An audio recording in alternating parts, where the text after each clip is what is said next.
जिस दिन से मुझे रोपा जाता है उस दिन से ही संपूर्ण पोषण मेरा हक है और ये हक मुझे मिलना ही चाहिए।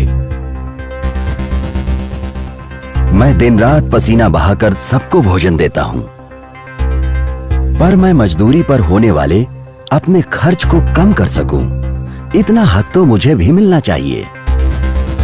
खेत में मेरा काम आसानी से और जल्दी पूरा हो जाए, ये भी मेरा हक है।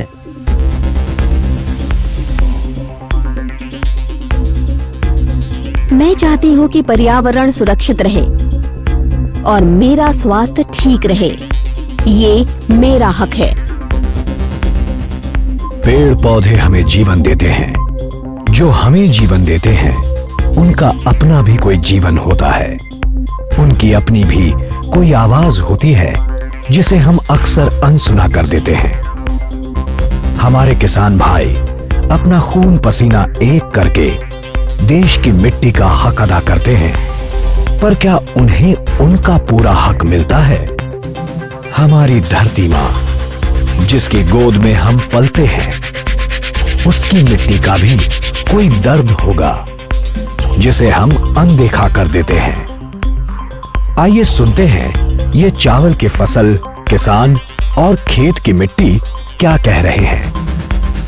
मुझे रोपे जाने के साथ ही खरपतवार से मुकाबला शुरू हो जाता है और हमारे बीच खेत में जगह, सूरज की रोशनी, मिट्टी की नमी और पोषक तत्व हथियाने के लिए होड़ लग जाती है।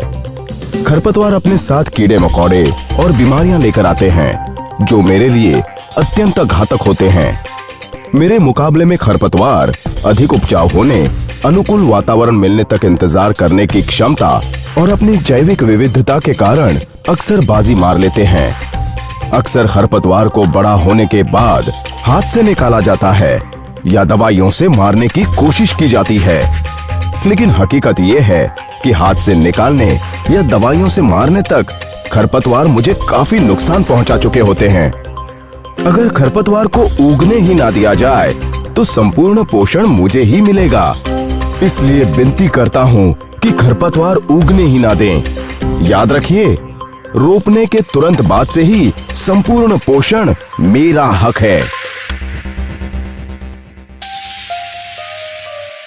मुझे पता है कि ये खरपतवार मेरे धान को बहुत नुकसान पहुंचाते हैं और उपज में भारी कमी आ जाती है, लेकिन ये खरपतवार अलग अलग तरीके के होते हैं, जैसे कि घास प्रजाति, चौड़ी पत्ती और मोथा।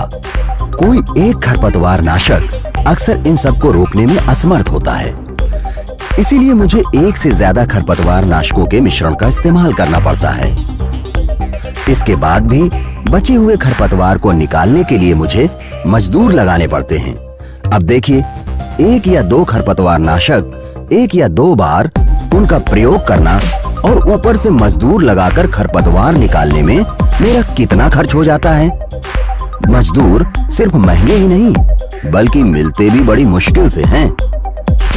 खरपतवार नाशकों के इस्तेमाल में झंझट भी बहुत है, क्योंकि खरपतवार नाशक को पहले लेई बना के, फिर मूल घोल बनाकर, फिर उसको पानी में घोलकर, फिर उसे स्प्रेयर से छिड़कना या सूखी बालू में मिलाकर छींटे मारना, कितना झंझट है कोई ऐसा खरपतवार नाशक जो मुझे इन सब झंझटों से छुटकारा दिलाए, जो मेरे खर्चे पर नियंत्रण करके मुझे आसानी से खरपतवारों के नियंत्रण का हक दिलवाए।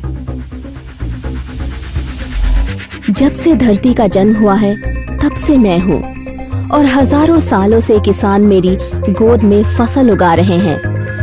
मैं चाहती हूँ कि मैं आगे भी हजारों सालों तक किसान के काम आऊं और अपना फर्ज निभाऊं।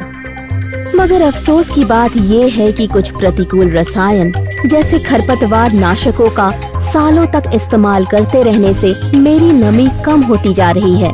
मेरी ऊपरी सतह देखिए कितनी सख्त होती जा रही है। इस स्थिति में मैं फसल को अच्छा पोषण देने में असमर्थ हो जाऊंगी। इससे किसान ज्यादा उपज नहीं ले पाएंगे। अगर ऐसा ही चलता रहा तो एक दिन ऐसा भी आ सकता है कि मैं कोई फसल उगाने लायक ही ना रहूं। मेरी नमी मेरा हक है। अगर आप चाहते हैं कि ऐसा ना हो तो यही वक्त है मेरी नमी बनाए रखने का और मुझे मेरा हक दिलवाने का। अब असल किसान और मिट्टी को चिंता करने की कोई जरूरत नहीं, उन्हें उनका पूरा हक दिलाने आ गया है। ट्रॉपिकल एग्रो का टैग फ्लिंच। टैग फ्लिंच धान की फसल पर हमला करने वाले हर तरह के खरपतवारों को उगने से रोकता है, चाहे वो घास या चौड़ी पत्तियों वाले या फिर मोथा। ये सभी प्रकार के खरपतवारों पर पूर्ण नियंत्रण पाने में सफल है, जिससे मजदूरों पर होने वाला खर्च भी बचता है। साथ ही साथ टैग फ्लिंच फसल और मिट्टी के लिए पूर्ण रूप से सुरक्षित है। ट्रॉपिकल एग्रो का टैग फ्लिंच 800 मिलीलीटर प्रति एकड़ प्रयोग किया जाना चाहिए। टैग फ्लिंच का प्रयोग रोपाई और लाइचोपी वाली धान पद्धति में ही कर सकते हैं। ट्रॉपिकल एग्रो का टैग फ्लिंच।